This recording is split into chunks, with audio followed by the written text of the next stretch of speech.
Hello there.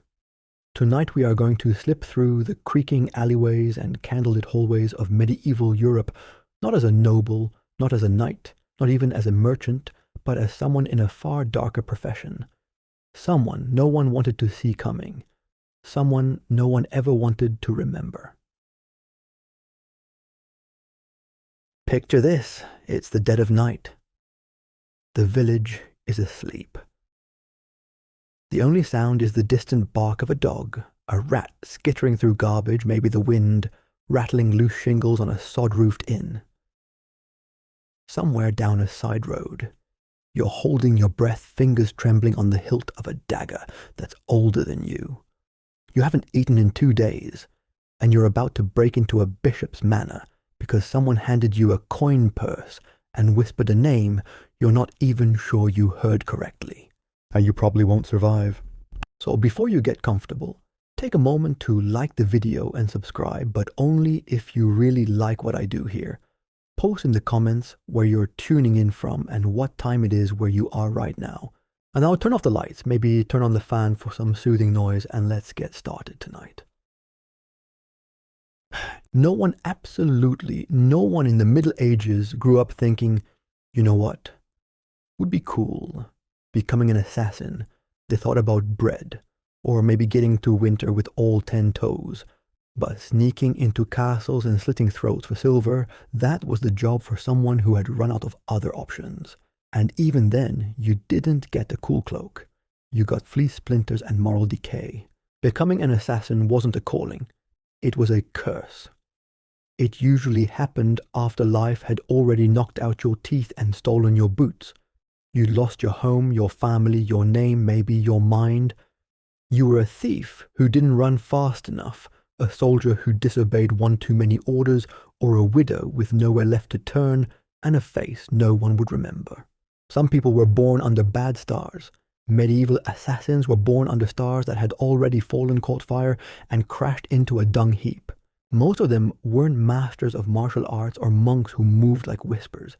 They were people no one would miss. And that was their one real advantage. They could walk through the world like a shadow because no one was looking for them. And if they vanished tomorrow, no one would come searching. The job itself, glorified in films, romanticized in books, in real life it was brutal, dirty, and terrifying. You didn't get assigned easy jobs. You weren't sent to deal with a troublemaking peasant or a drunk who owed taxes. No, you were sent to kill a noble, or a bishop, or some land baron who slept behind 3 locks and employed a personal cook who tasted everything twice and stared deeply into every cup of wine like it might hold a ghost. And you had 3 tools, a dagger, a lie, and hope, if you were lucky. Sometimes the people hiring you weren't even honest. They gave you half the pay up front and then disappeared into the night after the job was done. Or they paid someone else to kill you just in case you got chatty. Which you wouldn't, because you knew better. But still they weren't taking chances. Your odds of survival weren't just low, they were mocked by the stars. Let's say you get an offer, a name, a pouch of silver that jingles suspiciously quietly. You spend 3 nights tailing your target. You learn the guard rotation. You bribe a stable boy who sells you out for half a loaf of barley bread. You wait for the right moment. You slip in, strike fast, and vanish before the blood cools. Congratulations, you've done it. Now run. Run because someone saw a shadow. Because the hounds are loose. Because your name, whatever it was this week, is about to be scribbled onto parchment and nailed to every church door in the region, with a crude sketch of your nose and maybe a warning like "wanted, extremely stabby." You can't go back to your inn. You can't trust the man who paid you. You can't stop to sleep because your dreams might betray you. And even if you get away, it's only for now. Because the job of an assassin isn't just about the kill. It's about never being caught, never being seen, never being remembered. So if someone tells you medieval assassins were cool, ask them if they've ever tried to sleep in a haystack with fleas chewing through their socks and a half-poisoned conscience whispering in their ear. Still think it sounds fun. You're cold, you're hungry, you smell like someone else's fireplace, and tomorrow night you'll have to do it all again. But worse, Because the next target has more guards, more doors, and a reason to fear the dark. So, you're a medieval assassin now. Congratulations on making the worst possible career decision that wasn't technically outlawed, but absolutely guaranteed you'd never sleep soundly again. Now comes the fun part, training. Except wait, there wasn't any. You didn't get enrolled in Assassin Academy. There was no curriculum, no dorm rooms with creaky bunk beds and whispered knife tips over breakfast. There was no hunchbacked mentor leaning on a staff saying things like the blade is an extension of your soul. No inspiring speeches, no slow motion candlelight duels, just fear and cold. And learning on the job, which, let's be honest, was more of a death sentence than a growth opportunity. If you got any training at all, it came from the moment you failed and almost died. Maybe you fumbled a lockpick and got a broomstick cracked over your head.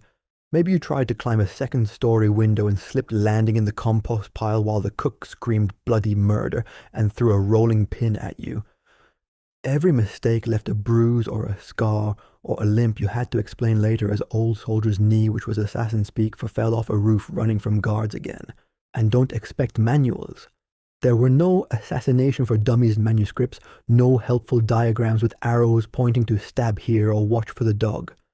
You picked it up by watching others if you could find them, but chances are you didn't. Because other assassins didn't hang around pubs giving TED Talks on how to move silently over gravel. You learned by surviving, that's it. And let's be clear, assassins weren't usually former monks or mysterious figures trained in mountaintop monasteries. They were failed soldiers, scrappy thieves, or beggars who could pick a lock faster than they could spell their name. Some had decent aim, some had fast feet, some had a complete lack of regard for personal safety, which oddly helped a lot. If you were lucky, and I mean fell into a pit and found a gold coin in a skeleton's mouth, lucky you had a mentor for a few jobs. Maybe an older assassin took pity on you and taught you how to walk without your boots squeaking. Maybe they showed you how to kill a guard without sounding like a bear fight. But these were rare and short-lived. Mentors didn't retire. They disappeared, or ended up dangling from the town square with a sign around their neck that read, "Traitor, murderer," or "Oops, your tools." They weren't part of any starter kit. You didn't get a magical knife or a crossbow with telescopic sights. You had what you could steal or make or sharpen when no one was looking. Maybe a dagger that used to belong to a guardsman who no longer needed it. Maybe a length of rope that once held a pig.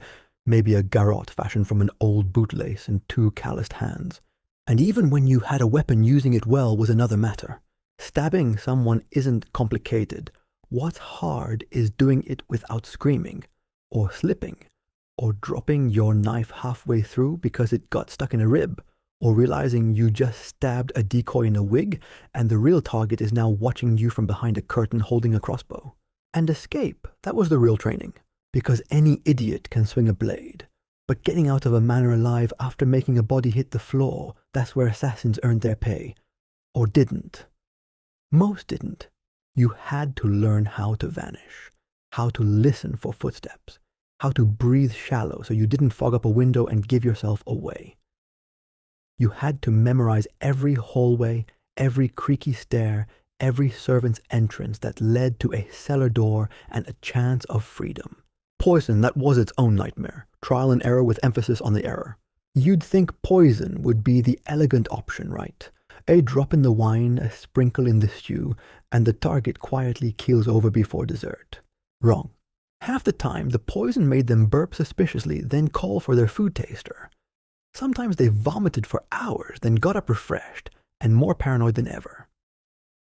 Sometimes you accidentally drank the wrong cup yourself. And good luck explaining why you're convulsing in the corner, foaming at the mouth with the bishop's goblet still in your hand. There were no medieval poison control pamphlets, just herbal guesswork and rumors like belladonna works better when stirred with a bone, or this one works faster if you bless it under a full moon. Science wasn't invited. And weapons training. If you had military experience, good for you. You knew how to grip a blade without cutting your own fingers. That might buy you an extra day of life. But swordplay wasn't your style. A broadsword was too heavy, too loud, and definitely didn't fit under your cloak. Your goal wasn't combat. It was quiet, fast, minimal cleanup. You were a whisper, not a storm. And if you got caught in a fight, you ran. Always. Unless you wanted to find out how the town's blacksmith handles trespassers with bloody sleeves. Here's something else they don't tell you: being quiet isn't about your feet. It's about everything. Breathing too loud, knocking over a candle, sneezing at the wrong time. All of it could get you killed. Your best skill, the ability to wait for hours in a chimney crawl space or a barrel of onions and not move a muscle even as rats chewed at your bootlaces and your bladder screamed betrayal. And yet, for all this, you weren't even respected. You weren't feared like knights or envied like nobles. You weren't sung about by minstrels. You were a rumor, a stain, a whisper someone hoped wasn't true. And when you died, they didn't bury you with honors. They buried you in a ditch, or more likely left you to rot, where you fell, a reminder to others that shadows aren't always safe. Historians still debate whether there were organized guilds of assassins during the medieval period, or whether it was all just freelance chaos. Some say secret brotherhoods existed, passing down techniques and codes. Others believe those were tavern tales born from too much mead and a good imagination. But for most assassins, there was no brotherhood, no code, only instinct and terror, and a growing suspicion that every door, every step, every glance might be your last. Because when you train by surviving failure isn't just disappointing, it's final. Let's talk about your gear, not the sleek, leather-strapped, perfectly balanced array of throwing knives and enchanted daggers that video games have made you imagine. No, we're talking about real medieval assassin gear where your most prized tool might have been a nail file you stole from a dead jailer. Your toolkit was a sad little ensemble of whatever you could carry without clanking, jingling, or making you look like you just robbed the armory. If it made noise, it stayed behind. If it was too heavy to run with, you buried it and hoped no one else found it first. No double-bladed swords, no spring-loaded gauntlets, no hidden blades tucked inside sleek braces. You had a dagger, maybe. And it probably had a chipped edge, smelled vaguely of something awful, and was wrapped in a rag not to protect it, but to keep it from falling out of your belt when you ran. Let's say you were lucky. You managed to lift a halfway decent blade off a sleeping guard. Still not great, not balanced, not clean, not even necessarily iron, sometimes bronze, sometimes rusted steel. But it had a pointy end, and in your line of work, that was the part that mattered. Now, if you were a little more creative or desperate, you might carry other tools. A garrote made from gut string, though those were hard to come by and even harder to conceal. A vial of something poisonous, though you could never be quite sure whether it would kill your target or give them an intense headache and an even more intense vendetta. And here's the real kicker: every item you carried had to fit under a ratty cloak or inside your boot.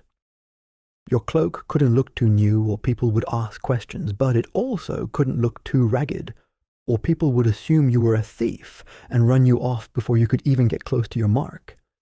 You had to strike a balance between "don't look at me" and "I'm definitely not a walking threat." Your boots probably stolen, too big or too small, stuffed with straw or scraps of linen. You kept your knife there, sometimes wrapped in cloth to keep it from stabbing your toes. It still did anyway. Other tools. If you had them, you'd get inventive. Maybe a sharpened spoon tucked into your belt. A small hammerhead sewn into the lining of your hood. One assassin once famously smuggled a dagger inside a loaf of hollowed-out bread. The downside. When you're hungry and stressed, eating your weapon becomes a real hazard. Let's not forget rope.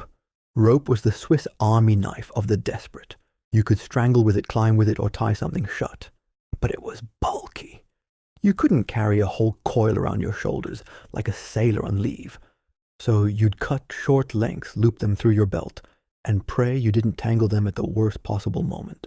And don't even think about bows and arrows. Sure, they had range. Sure, they were silent. But good luck smuggling a bow through a city gate while pretending to be a chimney sweep. They were also huge, hard to hide, and let's be honest, your accuracy after 3 sleepless nights and a diet of stale onions wasn't exactly legendary. Most assassinations were up close. Intimate, ugly. You got one shot, a clean stab, a quick choke, a push down a stairwell. Then you ran. If your dagger broke, too bad. If your rope slipped, tough luck. Improvisation was the name of the game. Slate tile from the roof weapon, rusty horseshoe weapon, shoe buckle. You guessed it, weapon. You could and probably would try to kill someone with a wooden spoon if it came down to it. There were no backups. You didn't get to tap a pouch and say, time to use my backup blade. If your gear failed, you relied on instinct. And if instinct failed well, at least you didn't have to worry about paying your landlord. Historians still debate whether certain poison recipes were widespread among assassins or mostly improvised local concoctions. Some think there were traveling apothecaries who dealt in silence and venom. Others say most poisoners were just desperate cooks with too much monkshood and not enough training. And poison it really was the elegant disaster of the medieval assassin's kit. It looked refined from the outside, quiet, bloodless. But in reality, a chaotic gamble. Most poisons were made from herbs you had to find, dry crush, and mix. If you got one step wrong, you would just end up with bitter soup. Or worse, soup that only made your target vomit dramatically and cancel dinner. Some poisons took hours to work. Others made your victim fall asleep forever before dessert. But the unpredictable part was always the delivery. You had to get into the kitchen or bribe someone who worked there. That cost extra. Or you had to sneak in unnoticed while guards dozed and cooks screamed at each other about burnt onions. Then you had to pick the right plate ad, just the right amount, and escape before anyone saw you tampering with the stew. And if the food had a taster, and it almost always did, you were just out of luck. Or worse, the taster would die, and everyone at the table would flip their plates and draw their swords. Sometimes poisoning didn't even require herbs. Some assassins used crushed glass, some slipped insects into the meat. One particularly desperate soul once used rancid butter and just hoped for the best. We don't talk about what happened next, but let's say it involved a lot of screaming and a chamber pot. Still, nothing was as reliable as a simple sharp blade, and even that came with its problems. It had to be kept sharp, but you couldn't be seen sharpening it. You couldn't clean it publicly.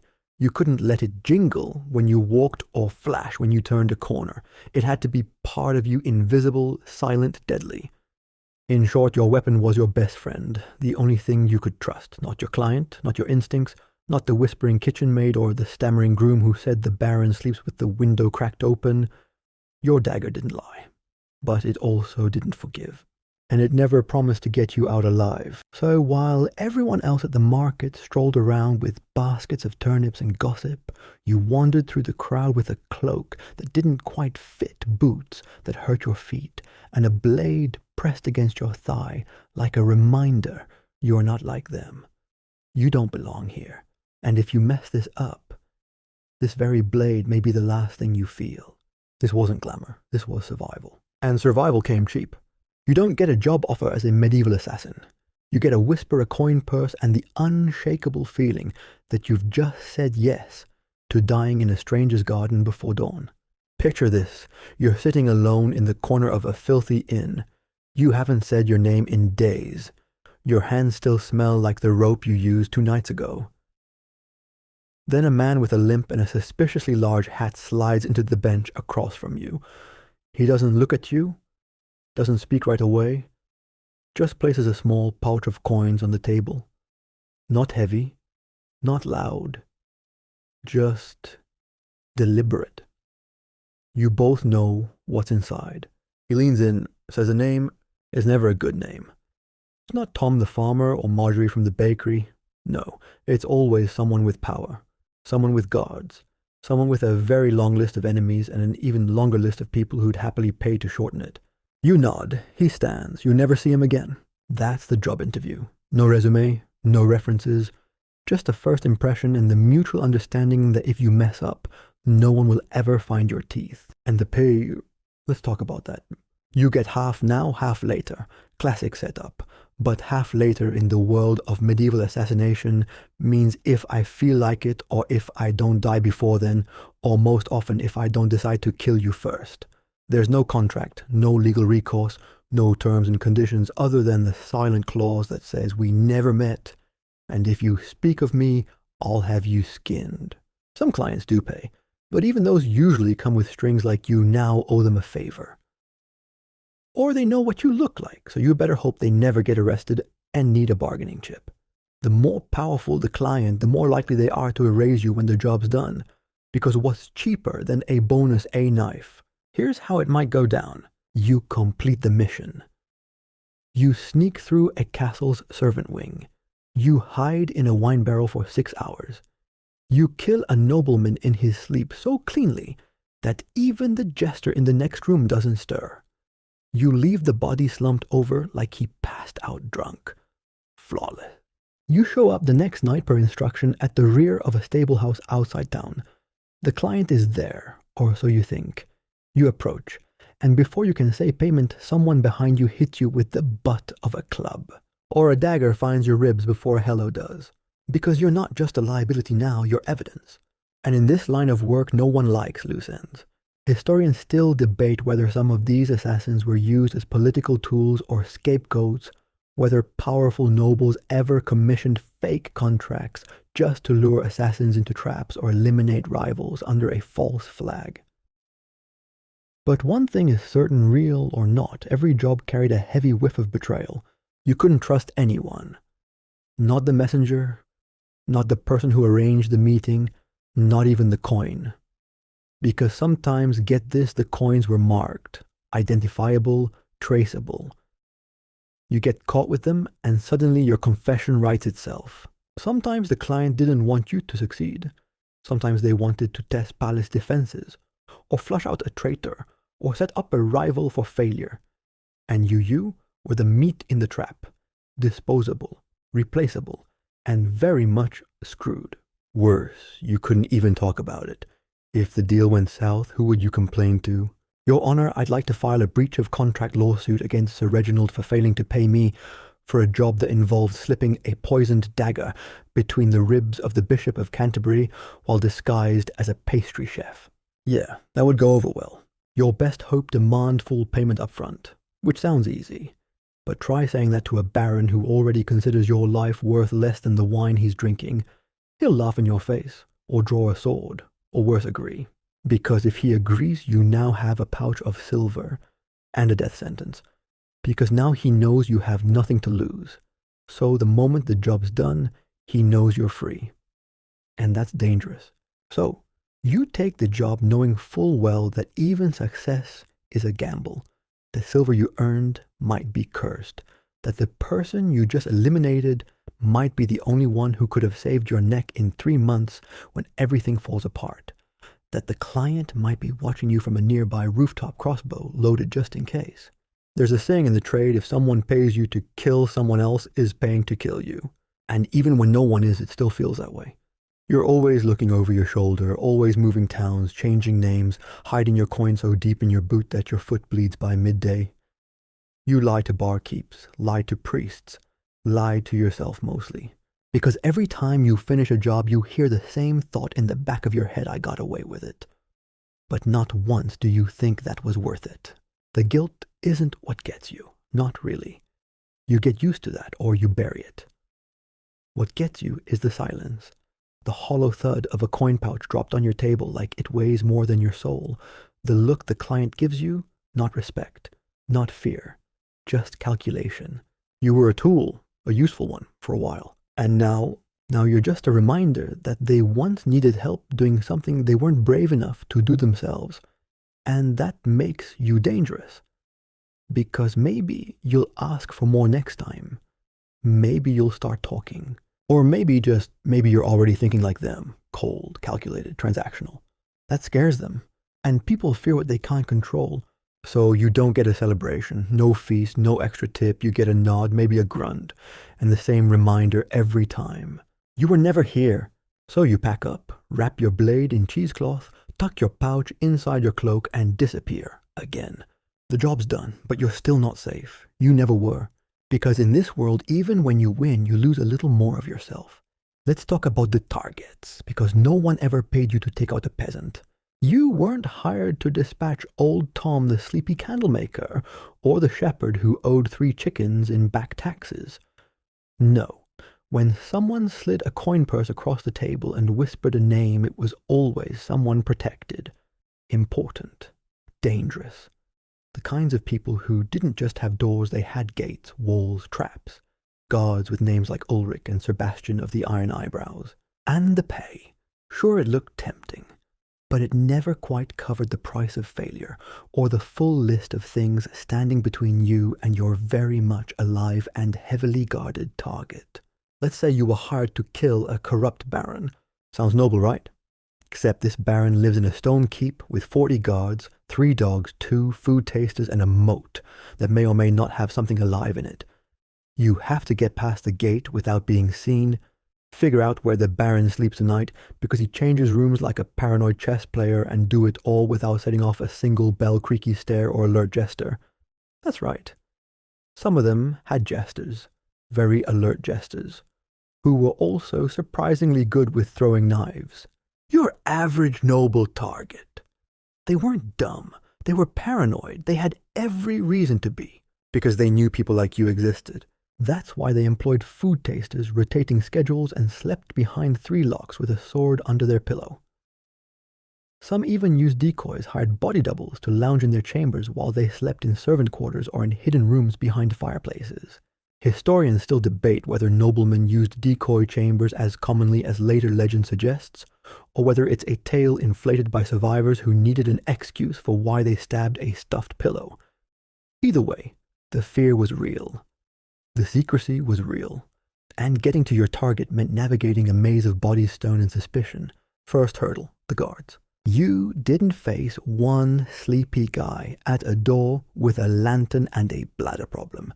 You faced squads of trained men in chainmail who didn't trust anyone, especially cloaked figures lurking near hedges.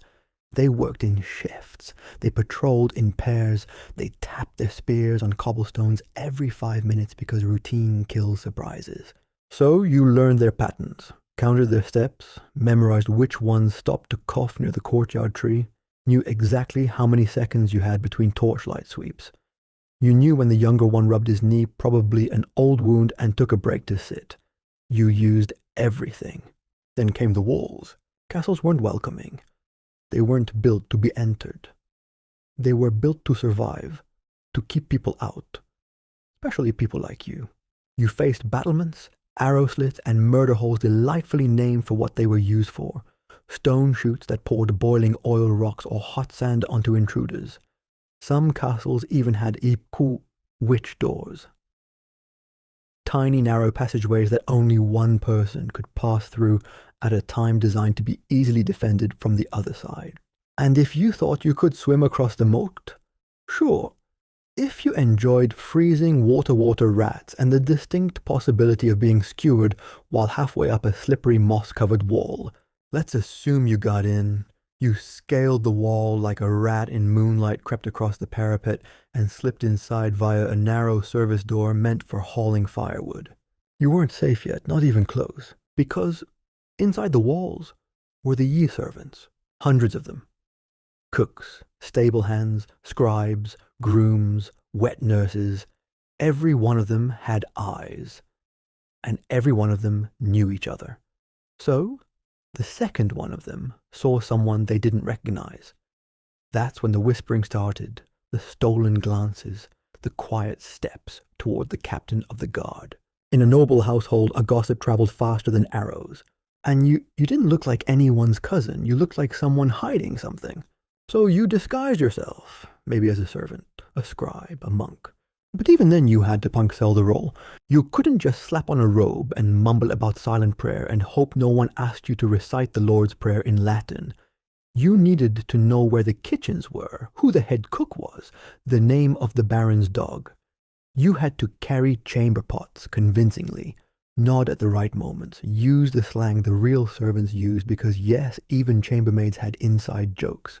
If you slipped up even once, you'd hear the telltale sentence, "I've never seen you before." And that was your cue to either run or improvise a very believable story about replacing Brother Tobias who got food poisoning from last week's fish. Let's say you made it past the guards, past the staff, past the creaky stair, and into the hallway outside your target's chamber. Now came the final problem, the target themselves. They weren't just rich and rude, they were clever. They didn't eat or drink without it being tested first. They didn't sleep without a weapon nearby. Some even rotated rooms every night to keep potential assassins guessing. Others used weighted dummies in their beds while they actually slept on a cot in a broom closet behind the chapel. And don't be fooled by banquets. You might think, they'll be drunk, vulnerable.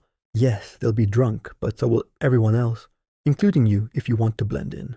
So now you're trying to approach a paranoid noble with a dagger in your sleeve, past 3 dogs, 5 squires, and a juggler, while pretending to laugh at a story you don't understand and not spill wine down your front. If you succeed, you get 1 chance, 1 clean strike, and then you run. Because you don't get to explain yourself. You don't get to bow and exit through the front door. You sprint for the servant stairs, dash through the kitchen, leap over 2 barrels and possibly a confused goose, and throw yourself through a window. If the guards don't kill you, the fall might. If neither of those gets you, the client might decide your job is finished, and so are you. 1 wrong move, and you're the cautionary tale told to scare off future assassins. Maybe they hang your body from the castle gates. Maybe they throw your head into the river. Maybe they don't find you at all and you die 3 feet from the compost pile because you tripped on a cobblestone and dislocated your own hip. And all of this, every inch of this hellish mission was for what? 10 silver coins and a handful of rotting promises. So the next time someone asks why medieval assassins didn't have high success rates, just tell them this. The job wasn't hard because killing is hard. The job was hard because surviving afterward was nearly impossible. Because in a world of locked gates, silent servants, and well-fed guards, you weren't a hunter. You were prey that hadn't been spotted yet. Disguises in the medieval world were not glamorous. They weren't tailored suits of black leather reinforced with hidden armor and stitched by blind monks from the eastern mountains. No flowing capes that billowed dramatically in the wind. No sleek hoods that somehow made you invisible. They were itchy, smelled like goat, and made you look more like an unlucky shepherd than a figure of mystery. Because you didn't want to stand out. You wanted to blend in.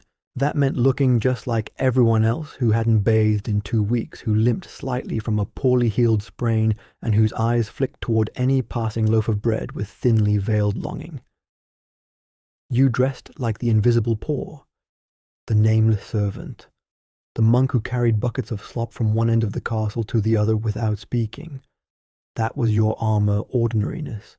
You found robes that were 2 sizes too big, a fraying tunic from a drunken soldier who passed out in an alley, a hood that covered half your face not because it was cool, but because it was torn and kept sliding. That's what you worked with. Did you want to look intimidating too bad? Intimidation got attention, and attention got you killed. Masks, forget it. There were no sleek face coverings. Most medieval masks were for festivals, and the only ones available to you made you look like a leper or a plague doctor, neither of which helped you sneak into a noble's estate unnoticed. Wearing a mask only guaranteed that people would notice. It screamed, "I'm hiding something." Because in the Middle Ages, masks weren't mysterious. They were terrifying. And they invited torches. So you worked with what you had. You smeared dirt on your cheeks to look older, smudged ash under your eyes to make them sunken. Sometimes you rubbed vinegar on your skin so people would instinctively step away. Other times you limped on purpose, gave yourself a cough, or carried a basket of firewood just to sell the act. Historians still debate how often disguises were used successfully in real assassination attempts or whether they were mostly products of legend and hindsight. But for the desperate few who used them, the trick wasn't to look like a ghost in the dark. It was to look like no one at all. And that took talent. You didn't get second chances. If you walked into the castle kitchens dressed as a cook and didn't know what flour looked like, or worse, didn't know the name of the head chef's cat, you'd be hauled off before you could say, "I'm new here." Servants were tight-knit. They noticed details. A different gait. A tunic that didn't belong. A strange accent. Even a belt that looked too new could be enough to make someone pause and think, "Who is that?" So you learned the little things. You studied how the other staff moved, how they addressed each other, whether they bowed to the steward or just nodded, whether they swore under their breath or never dared to speak above a whisper. You picked a role and stuck to it sometimes for days, even weeks, just to get close enough. You washed chamber pots, you fetched firewood, you fed the dogs, and the whole time you kept your face lowered, your knife close, your excuses ready, because at any moment someone might call out, "You there," and then what? Then you had 5 seconds to come up with a reason why a monk was wandering the east wing at midnight with something sharp and slightly blood-stained wrapped in linen. The best cover story I ever heard involved a man who posed as Brother Tobias, caretaker of the rooftop prayer lanterns. No one questioned him because no one knew what that job actually was. He carried a ladder and muttered prayers to himself. It worked for 3 days until someone asked him to fix a leak. He disappeared the next morning, not just from the castle, but from history, because your disguise only had to last until the job was done, or until you were forced to run, and running in disguise was a nightmare. A loose robe caught on corners, shoes stolen from a stable hand were the wrong size and made too much noise. A fake beard fell off mid-sprint. Every piece of your costume betrayed you eventually. Some assassins used animal guts to fake injuries, bandaged their arms, walked like they'd been hurt in a kitchen fire. Others stole religious garments and pretended to be mute pilgrims. Convenience and silence saved you from having to lie convincingly. But here's the thing, disguises didn't protect you. They bought you time. A few minutes, maybe an hour. Just enough to get into the room, and sometimes just enough to get out again. But only if no one recognized your face. Because even the best disguise couldn't fix a memory. Maybe someone saw you in town 2 weeks ago asking too many questions. Maybe the washerwoman remembers you from the alley behind the inn. Maybe the stable boy you bribed has second thoughts and describes you to the captain of the guard in exchange for an extra bowl of stew. That's all it took. And now the castle's on alert. Guards are at every door. The servant you smiled at in the hallway is whispering, and the dog that used to ignore you is barking like it's seen the devil. You think fast. Maybe you're the new night watchman. Maybe you're delivering a late message from the abbey. Maybe you're trying to find the loo. Whatever story you choose, it has to be perfect. And even then you're probably going to run. Because if the disguise fails, if someone sees through the costume, the lies, the fake name, it all falls apart. Instantly. You're no longer a ghost. You're a trespasser, a murderer, a threat. And in a castle filled with weapons, loyal guards, and frightened nobles, threats don't get second chances. They get swords. So you drop the act, drop the tray, drop the pretense, and run like hell. Down the hall, through the kitchen, past the startled scullery maid, out the side door, maybe over a wall or under a cart. Maybe you dive headfirst into a pig pen and pray no one wants to climb in after you. The disguise is gone. The game is up. And now your only goal is to vanish. The truth is, disguises were never about getting in. They were about surviving just long enough to do what you came to do and not die doing it. Because when you're caught in the bishop's laundry room wearing a nun's habit and holding a sword, there's only so much explaining you can do, especially on a feast day. There's something profoundly lonely about sneaking through a castle at midnight, wearing stolen shoes and pretending you belong. And that loneliness, that's the closest thing you have to a companion. Because as a medieval assassin, you didn't have a team. No sidekick with a witty accent and a crossbow. No master planner waiting in the shadows with a contingency scroll. No handler leaving coded messages in bread loaves or whispering encouraging advice through a sewer grate.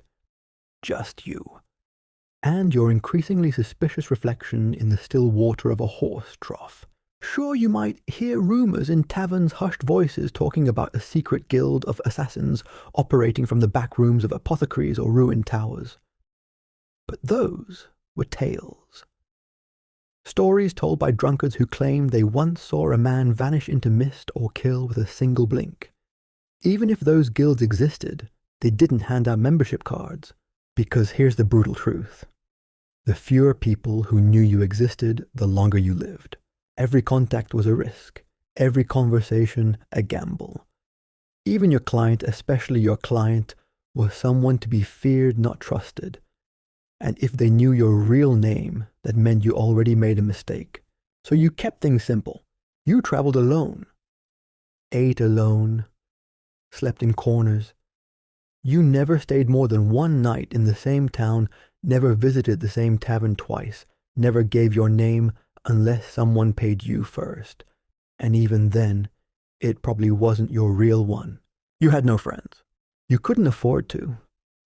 Friends asked questions, not just about what you did, but why you disappeared for 3 days and came back smelling like river sludge and grave dirt. They noticed things, bruises, cuts, the way your eyes twitched when someone touched your shoulder. Lovers, forget it. You try, of course. You're human.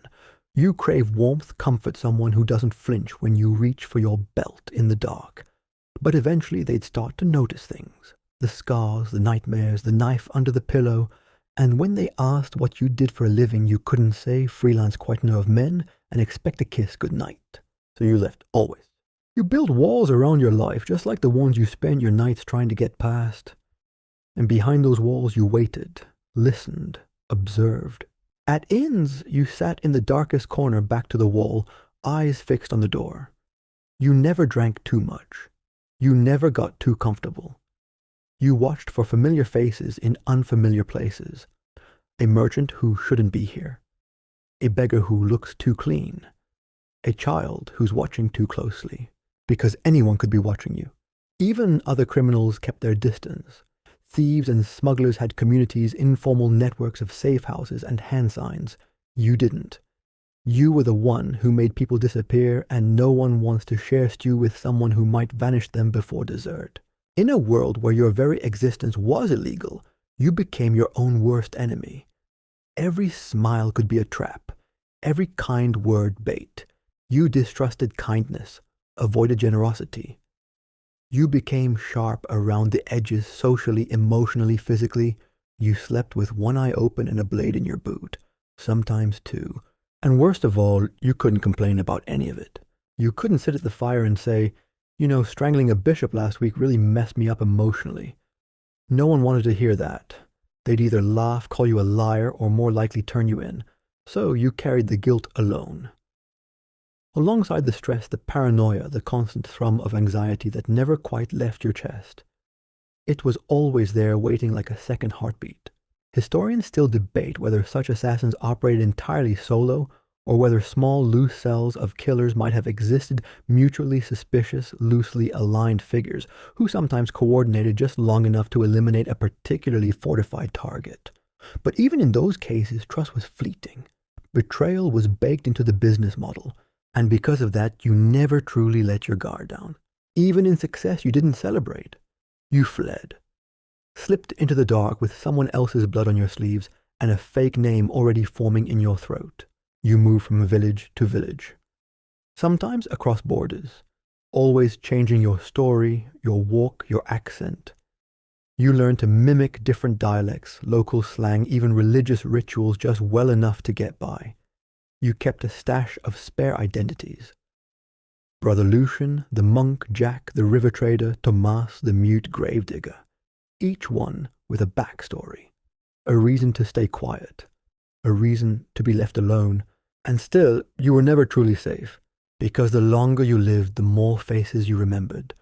More names, more eyes that might one day glance your way, with just enough recognition to destroy everything. And paranoia isn't a lifestyle. It's a weight. It grinds you down, makes you jump at shadows, flinch at footsteps. Assume every knock at the door is a mob with torches, or worse, someone who knows exactly who you are and wants to cash in. You started to avoid windows, preferred basements to bedrooms, avoided crowds, marketplaces, festivals. Too many eyes, too many possibilities. You stopped dreaming. Dreams were dangerous. Dreams made you soft. They made you remember who you used to be before the dagger, before the lies, before the job that turned you into a whisper in the night. You stopped laughing. Laughter invited attention, and attention got you remembered, and remembered meant dead. So you became a ghost. Not the kind that haunts, the kind no one notices. And maybe on rare nights when the air was still and the wind didn't scream through the chimney, you wondered what it would be like to stop, to settle, to sit under a tree and not count every blade of grass like it might be watching you. But that thought always passed because you knew better. There was no peace for people like you. Not in this life, maybe not in the next. And so you stayed alone, not by choice, but by design. Because solitude was the only shield that ever really worked. And even that over time began to crack. Let's imagine for a moment that you failed. You had one job, one perfect silent strike, one flick of the wrist that could have earned you a pile of silver and a quiet escape, but something went wrong. Maybe the nobleman turned his head at the last second. Maybe the dagger caught on his collar. Maybe your foot slipped, your balance shifted, your breath hitched. Maybe you froze. It happens. People freeze. Even trained warriors hesitate. Your fingers twitch. Your knees go soft. The knife stops in the air, trembling like it's questioning your morals mid-stab. Or maybe you just missed. You aim for the heart and hit the ribs. You stabbed too high, too low, too slow. The man screamed. The guards came. The silence shattered like glass, and suddenly you weren't an assassin anymore. You were a captured criminal. And in medieval times, failing as an assassin was not a slap on the wrist. It wasn't a tisk tisk, try harder next time. It wasn't even a clean death. It was a spectacle. Because your failure didn't just end your life, it became a lesson, a warning, a very loud, very painful, very public message. This is what happens to people like you. Towns loved executions, not because they were bloodthirsty. Okay, some of them were, but because executions were events, gatherings, community building, family-friendly, bring-your-own-bread performances where everyone could stare at a bound stranger and feel a little more secure about their own place in the social pyramid. And assassins, oh, they were the star act. You weren't executed quietly behind a wall. You weren't just hanged in the dark. You were put on display. First came the interrogation, the confession phase, which was less about getting the truth and more about making sure you said something entertaining before your jaw broke. You'd be chained, beaten, stretched, scorched, twisted, prodded, whatever it took. Not because they needed answers, but because they wanted a story. Who hired you? What did they pay you? Did you do this alone? Did you sell your soul to a demon goat named Thistle? And even if you confessed, it wasn't over, because now came the execution, and medieval people had options. You might be hanged, but not just hanged. Slowly, with a rope that let you dangle and kick for far too long, or they might decide hanging was too quick and instead try something more creative, maybe help burning. Assassins, like heretics, were considered corruptors, agents of evil. So fire made sense. Fire cleansed. Or at least it made people scream long enough for the kids in the front row to get traumatized and remember the lesson. Sometimes it wasn't fire. Sometimes it was the putupu wheel. They'd tie you to it, break your limbs with iron bars, then spin the wheel so everyone could admire the result. Then they'd prop it up outside the town gates like some sort of grotesque scarecrow for future murderers. Other times it was boiling, de brûle, not metaphorically, literally. A vat of hot oil or water or wine brought to a simmer with you inside. A slow squealing process that probably made you wish you'd eaten better meals in your last week of freedom. And if they really wanted to make a point, they'd draw and quarter you. That one's exactly as bad as it sounds. You'd be tied to horses, pulled apart, piece by piece. Sometimes after being hanged for a bit, sometimes after being cut open and disemboweled, a word that historians say with clinical detachment, but that really just means your insides became your outsides while you were still awake. All because your hand slipped. All because you missed by an inch. All because the stable boy sold you out for a mug of ale and a boiled egg. And as you were dying surrounded by a screaming crowd, a sweating executioner, and the noble you failed to kill, looking smug from a balcony, you'd realize something important. You were never supposed to live through this. Even if you'd succeeded, you probably would have died soon anyway. But this way, you got to die badly. Historians still argue whether executions of assassins were exaggerated for theatrical purposes or actually carried out with such flair. But one thing's for sure.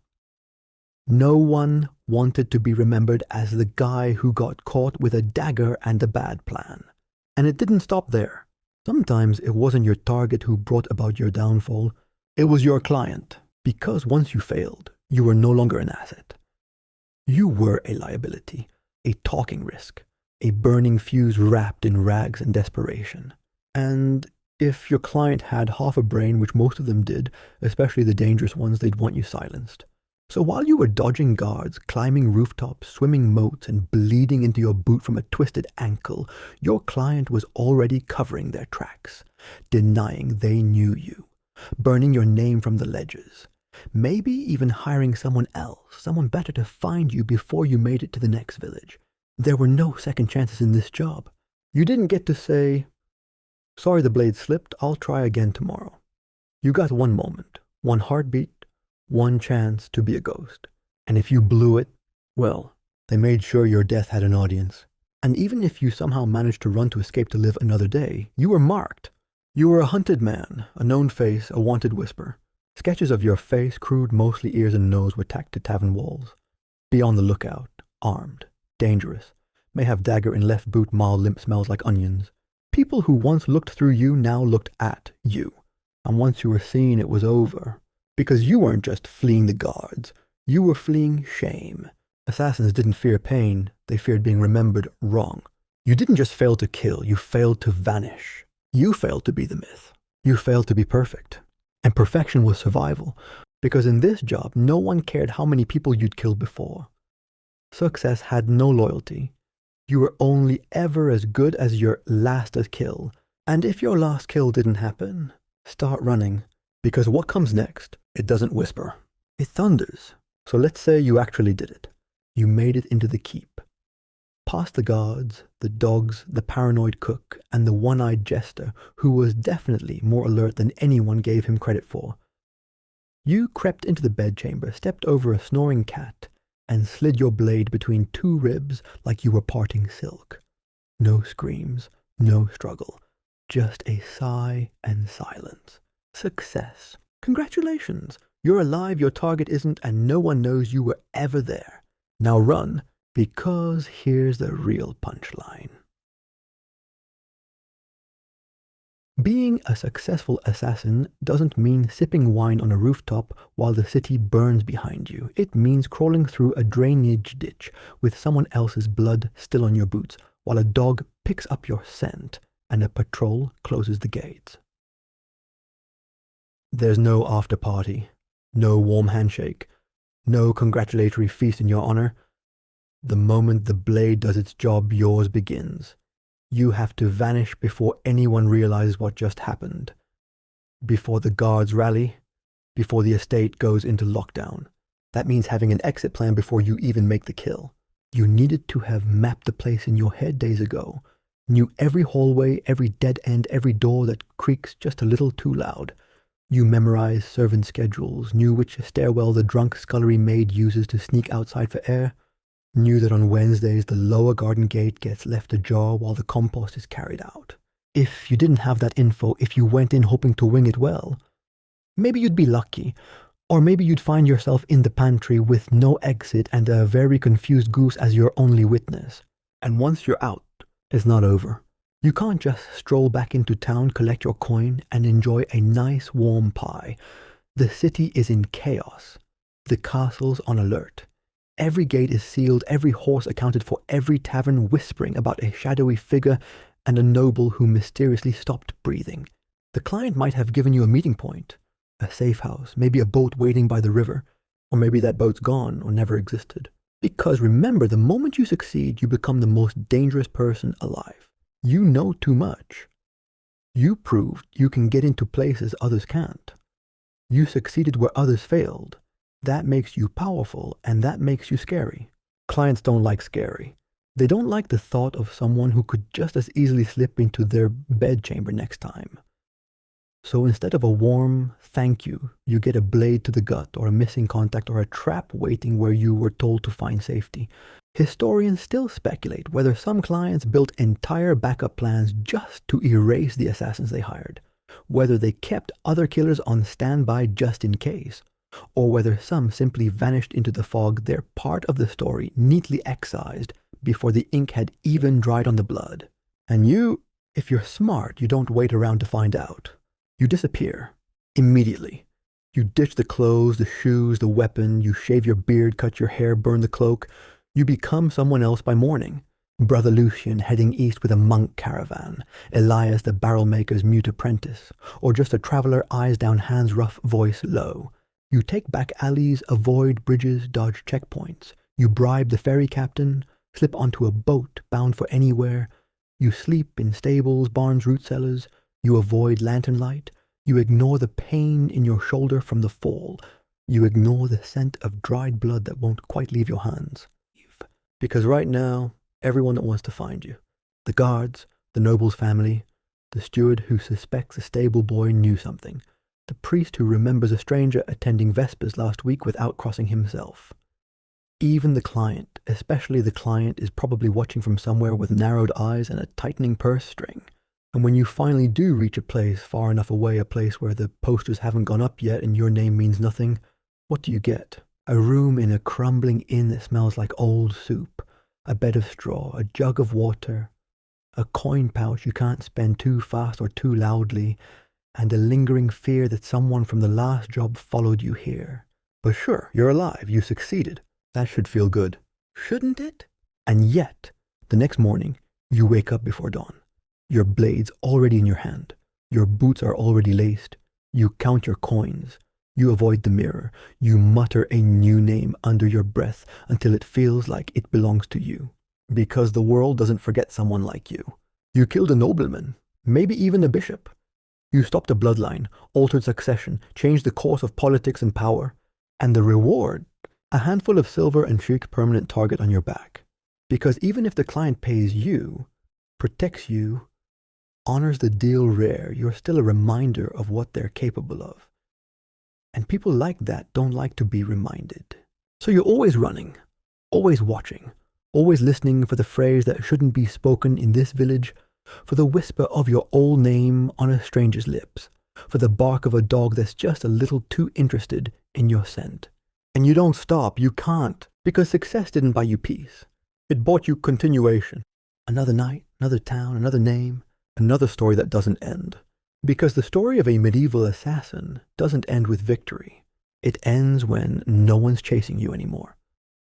When the name they whispered gets lost, when your face fades from memory, when even the client forgets what you look like.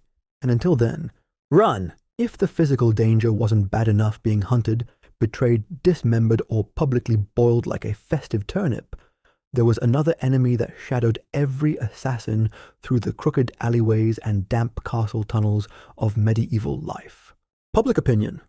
Because being a medieval assassin didn't just suck physically, it sucked socially. To the average peasant, you weren't a discreet problem solver or an independent contractor in aristocratic rearrangement. You were a walking omen, a curse in a cloak, the kind of man who slept in graveyards and whispered to demons while sharpening a knife with his teeth. You weren't feared in the cool, mysterious way. You were feared in the burn this person before they hex our babies cool kind of way. People didn't just think you were a murderer. They thought you were unholy. Superstition ruled medieval society, and assassins with their secrecy, silence, and ability to bypass guards like smoke slipping through cracks were seen as something unnatural. Witchcraft adjacent, demon-kissed, devil-taught. Some genuinely believed assassins could turn invisible change shape or speak in snake tongues. There were whispered tales of assassins who could freeze a man with a glance, who smeared their blades with frog entrails under a full moon, or who made blood pacts with forest spirits in exchange for night vision and death breath. None of this was remotely true, of course, but facts rarely stand a chance against fear. So, when you arrived in a town silent alone, eyes a little too watchful, the people noticed. The children ran. The old women crossed themselves. The blacksmith kept his hammer closer than usual. And you played along, or at least you didn't argue, because arguing made you memorable, and being memorable meant people could describe you later. Still it hurt. Not because you wanted to be liked. That dream had long died, but because this fear made you vulnerable. Because in a world full of superstitious stress and often very bored villagers, being considered a cursed figure meant you were never more than one suspicious death away from becoming a scapegoat. Say someone in the village choked on a chicken bone. Must have been that shadowy man who doesn't speak much. A child gets sick. Clearly the work of the outsider with the twitchy eyes and the knife-shaped bulge under his cloak. The priest's dog disappears. Must have been the demon assassin who walked through town 3 days ago and asked too many questions about the layout of the bishop's manor. Before you know it, a mob forms, not an organized one, a spontaneous pitchfork and torch kind. They don't ask for clarification, they don't wait for evidence, they throw rocks first and ask questions never. And you run, because you've seen what happens when mobs catch someone they think is a witch or a sorcerer or a shadow dweller. They don't just kill you, they make a shows of it. They might strip you, parade you through town, tie you to a stake and cleanse you with fire, or they might just beat you to death and leave you in the street as a warning to other devil men. And all you ever did was ask directions and not make eye contact. Historians still debate how deeply the association between assassins and witchcraft ran. Some argue it was purely incidental. Quiet men in violent times were bound to raise suspicion. Others believe there was a deliberate campaign to conflate secrecy with sorcery so that anyone who practiced the art of stealth automatically became a threat to both body and soul. Either way, the result was the same. Assassins were cursed in more ways than one. Even your gear could betray you. A dagger with strange markings must be enchanted, a vial of poison. Definitely brewed under a blood moon. You carried dried herbs for sickness, obviously casting spells. Your cloak had a weird stain. It's blood, or worse. And if you had foreign coins, forget it. You're a necromancer now. The most damning part, you never got to explain. No one asked questions because no one wanted to hear the answers. They'd already decided. The moment you walked through town with too much confidence or not enough, you were othered, marked, dangerous. And while it sounds ridiculous now, back then, it was lawless gospel. So you lived with that knowledge, that every town square might be your grave, that every priest ringing the chapel bell might be summoning a mob, that every child whispering, "He's not from here," might be the start of something very, very bad. You learned to move like smoke. Not just to escape guards or enemies, but to escape attention. You left no footprints in snow. You stepped on the quietest boards. You avoided torchlight like it burned. You memorized every exit, every sewer grate, every way to disappear without a trace. Because the people didn't need a reason. They just needed a moment. And when they came for you, it wouldn't be fair. It wouldn't be quick. It wouldn't even be about you. It would be about the idea of you, the shadow in the alleys, the death in the night, the punishment for things they didn't understand. So yes, you were feared, but not the way you imagined. Not the way heroes are feared by villains or villains by heroes. You were feared like a plague, like a curse, like a nightmare with too much reality behind its teeth. And that fear, it didn't protect you. It made you the most hunted thing of all of your monster. Not because you were, but because you were close enough to believe in. And in a world that still blamed wolves for bad harvests and rainstorms on angry saints, belief was deadly. So you walked with your hood low, your dagger hidden, your face blank. You never smiled, you never stayed. And when you passed a mother clutching her child tighter, or a priest narrowing his eyes, you didn't blame them. Because if you saw yourself in a dream, standing alone in the dark with hands that had forgotten how not to hold a knife, you'd run too. Ah yes, poison. The elegant, refined, bloodless choice of the thinking assassin. The whisper of death in a goblet, the unseen hand guiding someone gently into the arms of the afterlife. So smooth, so subtle, so utterly disastrous. Because while you might picture yourself slipping a drop of something rare and sinister into a noble's wine cup, watching them slump quietly while the feast continues in oblivious merriment, the reality was closer to this. You spent 3 weeks trying to find the right plants, nearly poisoned yourself twice during preparation, snuck into a kitchen that smelled like boiled onions, and despair sprinkled your carefully prepared mixture into the wrong stew pot, and watched as a goat Yes, a literal goat dropped dead instead of your intended victim. And that was a good attempt, because in the Middle Ages, poison was not an exact science. It was folk knowledge, guesswork, superstition, and luck rolled into a paste and smeared under someone's tongue with crossed fingers. Let's start with ingredients. You didn't have access to neat little capsules labeled deadly nightshade, administered with caution. You had to go digging. In forests, in swamps, in old women's herb gardens when they weren't looking. You worked with what you could find. Hemlock wolfsbane, monkshood, belladonna foxglove henbane, toadstools lichen old frogs, maybe something you scraped off a rock and hoped was dangerous. And every plant, every root, leaf, or berry had wildly unpredictable results. Some took hours to work, others kicked in within minutes, some caused convulsions, others caused hallucinations, and some just gave your target a stomach ache and a really bad attitude. Not exactly the clean hit you were hoping for. To make matters worse, medieval kitchens were controlled chaos. Huge, bustling, loud. Hot, steamy, filled with cooks yelling, servants running, dogs snatching scraps, and 3 different stews bubbling at once. Slipping poison into a dish unnoticed was like sneaking a song into a church choir and hoping no one noticed you were humming Stab Him Gently in the background. And even if you got the poison into the food, big if it didn't end there, because every noble had a tasters, multiple, sometimes human, sometimes animal. In some wealthy courts in Mahaim, a dog ate your poisoned meat first. If it lived, you were doomed. If it died, so were you just slightly faster. And don't forget the stewards, the scribes, the monks, the guests. Anyone could pick the wrong plate. You didn't want to kill the baron's mistress or cousin or favorite juggler by accident. You wanted the baron. Only the baron, which meant precision. But there was no precision in medieval cooking. The meat was hacked. The soup was ladled, the bread was passed from hand to hand before it reached the table. The wine was shared. It was chaos on ceramic plates. So maybe you went for the cup, that seemed easier, just slip a few drops into his goblet and vanish. Except, of course, they blessed the wine. They passed it around, they sniffed it, swirled it, tasted it, toasted with it. And even if you got the poison in there, there's no guarantee the noble would actually drink it.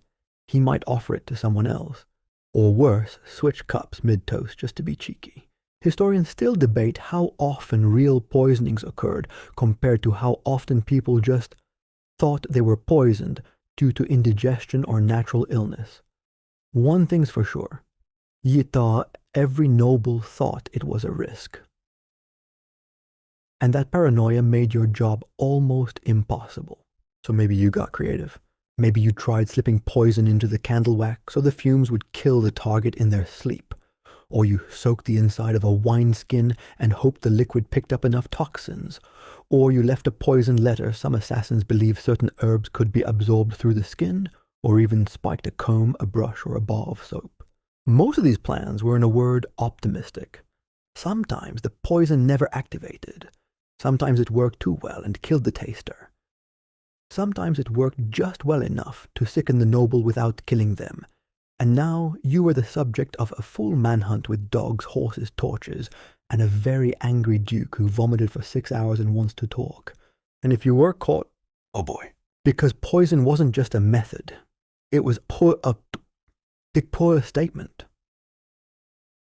It said I didn't even have the decency to stab you like a man. It said I'm a coward and possibly a demon. That was how people saw it. You weren't just a killer. You were a sorcerer, and the punishment unimaginably creative. You could be flayed, boiled, branded. You might be forced to swallow your own poison. You might be stuffed in a barrel with spikes and rolled down a hill. Or if they really wanted to make a point, you'd be tied to a post and covered in honey and left for insects. Slowly. Publicly. You'd also be accused of every other poisoning that happened within 100 miles. Oh, Lady Bernice died of a fever. Probably the same guy who poisoned Lord Oliver's stew. Didn't the bishop have a headache last week? Definitely poison. Same assassin. Your cow gave birth to a goat, black magic. Also poison. It became a superstition. You didn't just poison nobles, you poisoned wells, reputations, and reality. You became a walking rumor. No one wanted to be near you. No one would serve you. No one would even say your name aloud. Because if they did, someone might think they were involved. So even if you succeeded, it followed you. That lingering scent of fear, that unshakable stain on your hands, that coin pouch that still smelled faintly of bitterroot and bile, and perhaps the worst part, you never got the credit. No one knew your name, no songs were sung, no statues were built, no one raised a toast and said, "To the clever soul who slipped poison into the Duke's dessert." No, you were a shadow, a cautionary tale, a headache with legs and a cloak. You didn't change history.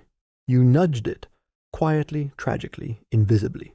And all that effort, all that brewing, hiding, blending, whispering, praying, it earned you a half-remembered death and 100 made-up stories. Not because you weren't good, but because in the world of medieval poison, you were never supposed to be known. So you did the impossible.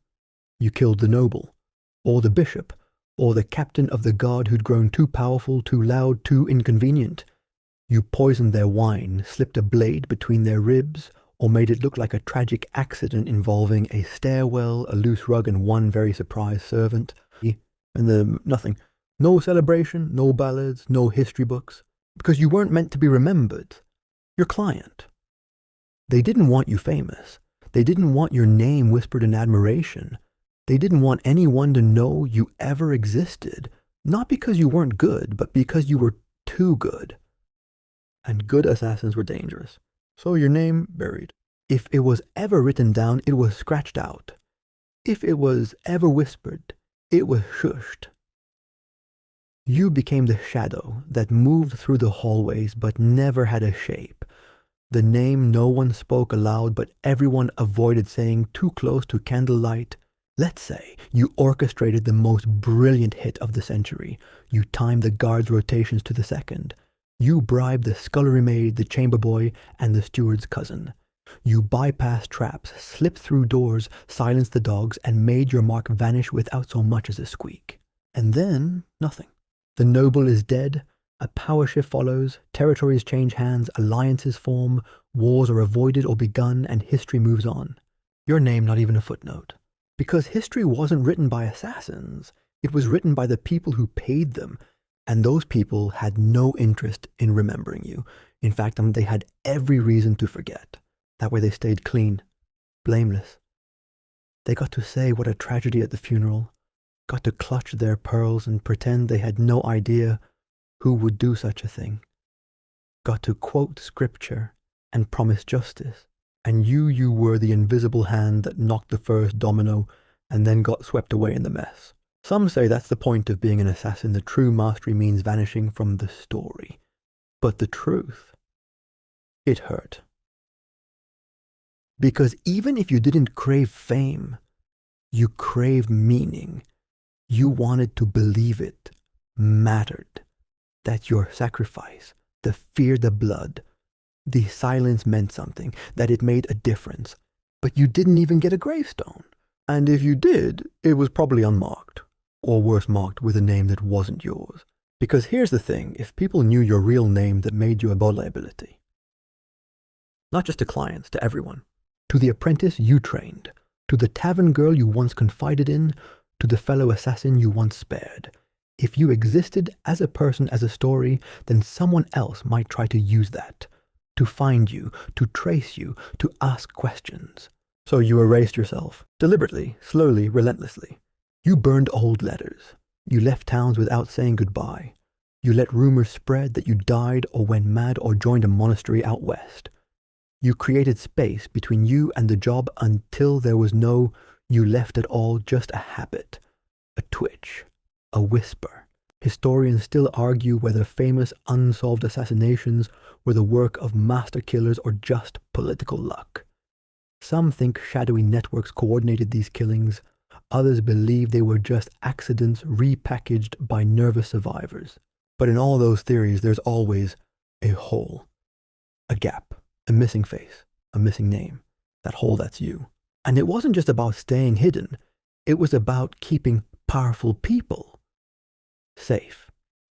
Because if you were known, if people could trace your work back to the client, then suddenly they were vulnerable. Blackmail, political scandal, revenge. So they made sure your trail went cold. Sometimes that meant killing you. Sometimes that meant killing everyone who ever knew you. Sometimes it just meant letting time wash away everything you were until you became nothing more than a rumor. Some hooded figure, a foreigner with dead eyes, a silent man who never finished his ale. You might have been responsible for the most crucial assassination in a generation, and still ended up as a scribbled line in the corner of a monk's journal. Rumors persist of Shadow Man. Crossed paths with death, disappeared after harvest. That's all you got. And if someone did remember your name, that was a problem, because that person was now a loose end. And in your line of work, loose ends had a very short shelf life. You didn't keep mementos, no trophies, no weapons engraved with your initials. You didn't sign your kills with a clever mark or a poem or a whisper left in blood. That stuff, that was vanity. Vanity got people noticed. Vanity got people killed. The only mark you left behind was silence. The quiet rearrangement of power, the empty seat at a council meeting, the new widow who suspects but never says. And maybe if you were very unlucky, your name lived on, but not as a hero, not as a master, as a curse. Something whispered to frighten children. Be good or the silent man will come. Don't lie or the dagger walker will find you. Remember what happened to Lord Elric. That's what happens when you anger the shadows. Not legacy, not honor, just fear. And it didn't even belong to you anymore. It belonged to the myth that rose up after you were gone. Because medieval people didn't believe in justice. Not the way we do. They believed in balance. In signs. In consequences. And when someone powerful died without explanation, they didn't say, a political assassination. They said he was cursed, or a demon walked in the night, and that became your epitaph. Not a statue, not a plaque, a warning. You became a don't get greedy, don't speak out, don't ask who did it.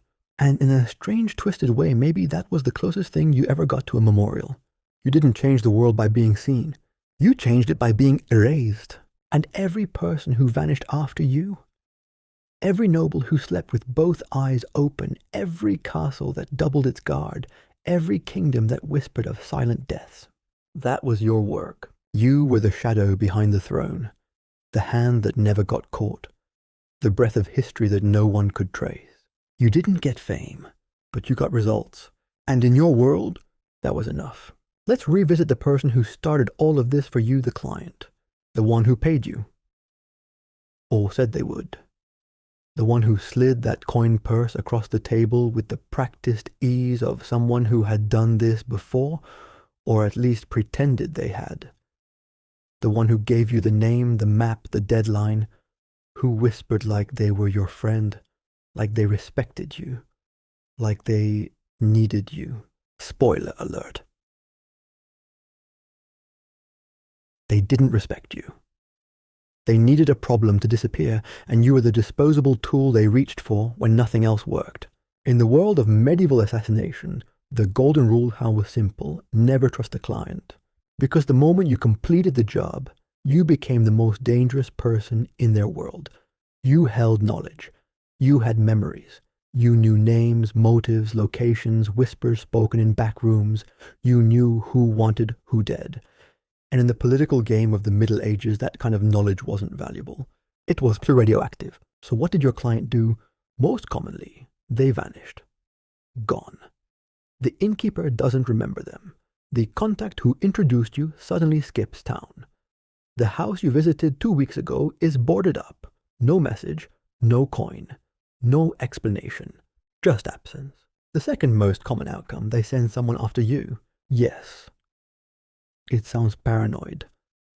But when you're a walking liability with a decent success rate, it's cheaper to pay another assassin than to leave you alive. And the cruel irony. The second assassin was often told the same lie you were. He's dangerous, he's unstable, he's asking questions. You were the mission now. Sometimes it happened right after the job. You show up at the agreed upon meeting point expecting payment. Instead, an arrow whistles past your ear and thuds into a post behind you, or someone you thought was just a cart driver pulls a blade from their sleeve and lunges. Other times it happened months later, just when you'd started to relax, when the memory had begun to fade, when you let your guard down in a quiet village with a friendly tavern and a barmaid who didn't ask too many questions. And then, you notice the same man at the market 2 days in a row, the traveler at the inn who watched you a little too long, the boy who asked your name twice. And you ran, because you knew what was coming. There were even more elaborate betrayals. Some clients hired 2 assassins, one to do the job, and the other to kill the first as soon as it was done. No refund policy, no awkward silences, just reduced risk. And you were the middleman, the useful idiot, the instrument of death whose expiration date had already been stamped. Historians still debate whether these double contracts were rare exceptions or depressingly common, but surviving record those fragments of letters, last-minute confessions and scribbled warnings suggest a chilling reality. Assassins rarely outlived their clients. And if you got clever, if you tried to protect yourself, that usually didn't end well either. Let's say you tried to blackmail the client. You held onto a letter, a token, a symbol of your proof, something that could bring down a lord or a bishop if the truth came out. Bad idea, because medieval power brokers did not negotiate with assassins. They didn't respond to threats with fear. They responded with brutality. The moment you became a threat, they unleashed every tool they had. Guards, bribes, inquisitors, rumors. Suddenly, you weren't just a killer. You were a heretic, a thief, a traitor. You were accused of crimes you didn't even know existed. You woke up one morning with a bounty on your head for plotting against the crown, poisoning a saint's relic, or spitting on the moon during Mass. And all of it, signed, sealed, backed by someone whose name you couldn't say aloud without risking a pike through the chest. So you did what you always did, you vanished. You changed your name again. You cut your hair. You fled the country. You became a pilgrim, or a merchant, or a farmer's long-lost cousin with a suspicious limp and a vague story about pirates. And even then, you didn't sleep well, because you knew how people thought. You knew how power worked. You'd seen it up close. And once you've seen how eager a man is to kill when he thinks it will save him embarrassment, you don't forget that. Even clients with a reputation for honor rare glowing unicorns in the blood-soaked forests of medieval politics couldn't be trusted, because their reputation depended on your silence. And your silence couldn't be guaranteed as long as you were breathing. So even when they paid you, even when they said thank you, even when they sent you off with a full purse and a fake smile, you knew they were watching. You knew they'd hire someone to follow you just in case. You knew someone somewhere was already thinking, what if he talks? What if he changed his mind? What if he turns on me?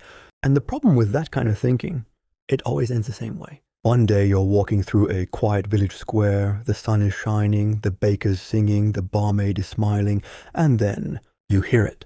A footstep, a whistle, a whisper, and you turn, just in time to see your past catch up to you. Maybe it's a knife, maybe a crossbow bolt, maybe a noose, but whatever it is, it's not unexpected. Because in your world there were only 2 kinds of clients, those who betrayed you immediately and those who waited. There was no such thing as retirement, no last job, no goodbye letter. There was just the illusion of safety and the ticking clock that followed you everywhere, waiting for your usefulness to expire. And when it did, so did you. So let's say you survived it all, somehow. You did the job. You slipped away. You dodged the patrols, the dogs, the snitches, the burning torches. You spotted the ambush before it happened. You got out of town before the posters went up. You even escaped the client, no betrayal, no knife in the back, no mysterious fires where your safe house used to be. You're alive, you're free, you're even paid. Now what? Do you settle down? Open a small bakery, find love in a remote village, and raise goes with someone who's never seen a wanted poster? Of course not. Don't be ridiculous. Because in the Middle Ages, assassins didn't retire. There was no pension, no farewell banquet, no one last job followed by peaceful days sipping broth by a fire while grandchildren ask what Grandpa did during the war. You weren't even allowed to disappear in peace. You were a loaded weapon with no trigger guard, and everyone knew it. You knew too much. Too many names, too many backdoors, too many passwords and secrets and shadow routes. Even if your clients didn't come for you, someone else would. Another noble, a rival, a family member of the person you killed, a guard captain with a grudge and a long memory. Maybe even a younger assassin eager to prove themselves by hunting the legend. And so you kept moving. You changed your name again. Maybe this time you went by Old Tom, a traveling healer with a crooked leg and a sack full of dried herbs. You limped just enough to avoid suspicion, but not enough to slow your escape. You wore a wide hat, kept your head down, told no stories. You found a quiet village, one that didn't ask too many questions. You sold poultices and prayers. You fixed fences, traded labor for bread, nodded politely when the locals complained about the price of hay or the weather or the way the new priest's sermons were too long. But every time someone knocked on your door after dark, your hand found the dagger under the floorboards, the one you wrapped in cloth and hid next to the pouch of silver you never spent, the one that still smelled faintly of sweat and blood and the river where you threw your lost identity into the current. Because the truth was, you couldn't stop. Not really. You'd spent too long in the dark, too long vanishing, slipping, stabbing, running. It had shaped you, changed you. There wasn't much person left underneath the instinct, just habit, reflex, silence. You couldn't laugh too loud. Someone might notice. You couldn't sleep too soundly. Someone might enter. You couldn't love too deeply. Someone might use it against you. Even when no one was chasing you, you still ran. Historians often romanticize the idea of a retired assassin living in obscurity, quietly watching the world change. But surviving records say otherwise. There's very little mention of old assassins. Not because they didn't exist, but because when they did, they didn't last long. They either disappeared completely or were disappeared by someone else.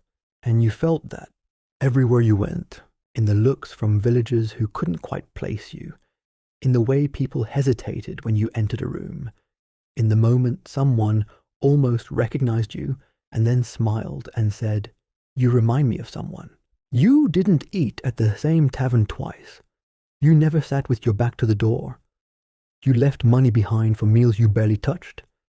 You walked with the confidence of someone who could kill, but the posture of someone trying not to. Sometimes you dreamed of peace. You imagined a cottage, a dog, a small garden, maybe a woman who didn't flinch when she saw the scars on your hands, maybe a child who didn't know the name you used to wear. But then you woke up and realized the dream had left you drenched in sweat, your fingers curled around a blade. So you stopped dreaming. You stopped remembering. You stopped hoping. You just kept moving. Because hope made you soft, and softness got you killed. You watched as your beard turned gray, as your joints began to ache, as your reflexes slowed just enough to make you nervous. You told yourself you'd stop, that one day you'd bury the dagger, that you'd forget the routes and the names and the passwords etched into your memory. But every time you looked into the mirror, you saw the same thing, a man who no longer knew what it meant to be anything but forgotten. Because even if no one ever came for you again, even if you died peacefully in bed, which seemed increasingly unlikely, you'd still be gone long before your body gave out. Your real self had already disappeared. And even if some wandering bard tried to immortalize you in song, they wouldn't know your name. They'd say a shadow passed through town. A quiet man with a strange walk. Didn't talk much. Paid in coin that smelled like old metal. That's all you'd be. Not a legend, not a villain, not even a man. Just the space someone used to stand. And maybe if you were lucky, your grave would stay unmarked. Your name would never be found. And the last person who remembered your face would forget it on a rainy afternoon when the bread was burning and the cows needed milking. That was the best you could hope for. Because in the world of medieval assassins, survival wasn't a reward. It was just a slower death. And so the years passed. You were still breathing technically, still walking, eating, sleeping, hiding, still blending in among the world's background noise. No one chased you anymore. Not openly, not like they used to. But every shadow still felt like a memory, and every knock on a door still set your spine on fire. You'd made it. You'd outlived the names, the jobs, the clients, the enemies, maybe even your usefulness. You were a relic now, a rumor in your own body. But peace, it never came. Because even if no one else remembered you, you did, and you couldn't forget the things you'd done. You remembered the noble who begged, the bishop who gurgled, the boy with the green eyes you weren't supposed to see, the way the blood ran cold and slow when the dagger went in just right. You remembered slipping out of a window in the middle of a feast while music played and someone screamed 3 floors above you. You remembered the quiet ones, the ones who never saw it coming. And worst of all, you remembered who you were before it all started. That young man, or maybe woman, or someone in between. The version of you that had hope, dreams, family. A voice that didn't shake. A heart that beat for reasons other than panic. That person was gone. You had killed them. Slowly. Thoroughly. With every job, every lie, every hour spent watching the world from behind a mask. And now you lived among strangers who didn't ask questions. You bought bread. You sold firewood. You repaired fences. You nodded politely and smiled just enough. You had a new name again. Something plain. Something no one would write a ballad about. You grew herbs, whispered remedies, stitched wounds. People came to you for help, not realizing you'd once been the person others came to for death. And sometimes on quiet nights you sat by a dying fire and wondered if you were still dangerous. Or just tired. Maybe both. One day you walked into the market and saw something strange, a poster. Faded, torn, water damaged, but familiar. A name, your name. Not your real one. One of the old ones. One of the masks you used when you were younger and faster and more willing to do the unthinkable. It was like seeing a ghost wearing your face. You stood there, heartbeat stuttering, waiting for someone to notice. Waiting for a guard to shout. For a child to point. For the jester from the old castle to materialize behind a cart of turnips and say, "I remember those eyes." But no one did, because no one cared anymore. The world had moved on. That name didn't mean anything now. The bounty was outdated. The man it described no longer existed. You were safe, or at least you were forgotten, and that was worse. You'd spent so many years trying to erase yourself, and now that you were finally gone, you didn't know what to do with it. No one hunted you, no one needed you, no one even looked twice. You were a ghost in the daylight, a whisper with bones. You tried to fill the silence. You gardened. You fixed your roof. You made tea no one else drank. You started conversations and stopped halfway through because you realized no one was listening. You weren't running anymore, but you weren't living either. Because without the fear, without the target, without the mission, what were you? You could have picked up the blade again, traveled to a new city, found another client, another name. There were always more people who needed someone dead and fewer willing to do it right. But you didn't, because you knew deep down that you weren't sharp anymore. Your hands still remembered, but your body hesitated. You saw children running and realized you didn't want to scare them. You saw a man drop a sack of flour, and instead of stealing from him, you helped him pick it up. Something had changed, or maybe something had returned, and that scared you more than anything. You weren't supposed to get soft. You weren't supposed to feel again. But one day, you woke up and realized you hadn't reached for the dagger in your sleep. You dreamed not of death, but of rain, of walking barefoot on moss, of someone laughing. And for the first time in years, you didn't feel cursed. You just felt old. Not in a bitter way. In a real way. Your back ached when you lifted water. Your knees popped when you sat too long. You got winded going up hills. The blade you once kept in your boot now rubbed your ankle raw. You didn't carry it every day. You didn't need to, because death would find you eventually. It always did. But now you hoped it wouldn't be at the hands of another assassin. You hoped it would come softly, quietly, without blood. Maybe in your sleep. Maybe during a storm. Maybe while tending to the herbs in your little garden. And if someone found your body, they'd find an old man, or woman, or someone who was never quite either. Someone simple. Someone quiet. They wouldn't know about the dagger under the floorboards, the coin pouch you never spent, the names buried in your memory like rotting seeds, the nights you spent hidden in basements, attics, haystacks, sewers, the people who died by your hand. They wouldn't know how many lives you ended, or how many you saved by ending them. You wouldn't be remembered. And for the first time in your long, strange life, that felt right. That felt fair. That felt like peace. And now as you lay still in your bed or slip further into sleep, the story fades not with a scream or a shout, but with a slow hush, like the last embers of a dying fire curling into the dark. You've walked through the shadows of history not as a king or a knight, not as a hero with banners and parades, but as the forgotten figure who changed the world from the edges. A figure who lived in silence, who killed in silence, and who in the end disappeared in silence too. Being a medieval assassin wasn't thrilling. It wasn't romantic. It was cold, lonely, and thankless. It offered no glory, no peace, no future, only fear and running and names that were never yours to keep. And yet, there was something haunting about it, something human, the way desperation could twist a person, the way survival could shape them, the way the world could forget someone who gave up everything to stay invisible. But you're here now. You've made it to the end. And though the footsteps are long behind you and the daggers lie buried under dust and time, your story lingers soft as breath, sharp as memory. So sleep now. You are safe. No one is chasing you. And in this moment, just for now, you are free.